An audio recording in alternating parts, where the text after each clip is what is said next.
Les sports sur le terrain, maintenant, on en parle avec Liselore Etia. Bonsoir Liselore. Bonsoir Patrice. Le basket, la Basket Africa League continue, direction Rabat. Et c'est la deuxième journée, Liselore.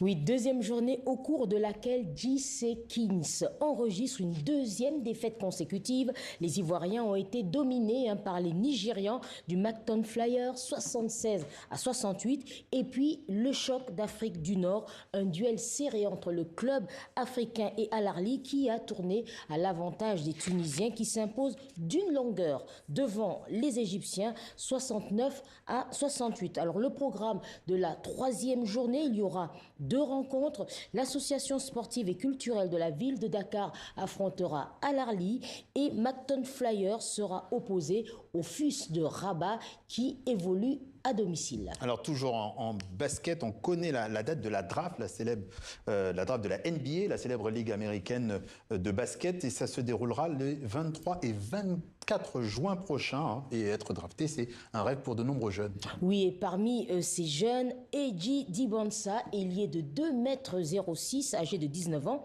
Il est champion du monde avec les États-Unis et a terminé meilleur marqueur de la saison dans son université. Jouer en NBA, c'est un rêve, comme son idole Kevin Durant.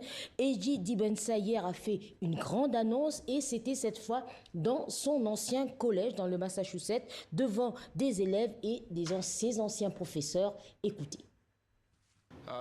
Ma mère est à ma droite, mon père est à ma gauche. L'éducation est très importante pour moi. C'est pour ça qu'on a créé la fondation Eji Dibansa, qui a pour but de permettre aux enfants d'avoir accès à l'éducation. Ma mère est originaire de Jamaïque, mon père de la République du Congo. Donc on essaye de collecter des fonds pour que les enfants puissent aller dans différentes universités ici aux États-Unis et aussi dans différentes universités sur le continent africain.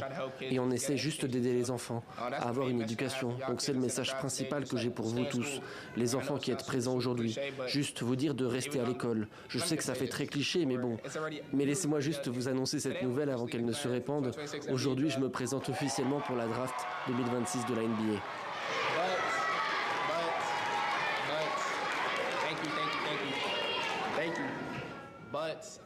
Merci, mais comme vous le savez, il n'y avait pas de contrepartie, mais ma mère voulait que je reste à l'université pour obtenir mon diplôme. Mais j'ai dit à ma mère que j'allais me présenter pour la draft, mais que j'allais aussi préparer mon diplôme en ligne. Voilà, et ce jeune homme de 19 ans serait, à en croire les experts, le premier choix de la draft. Effectivement. Merci Liselore. À demain.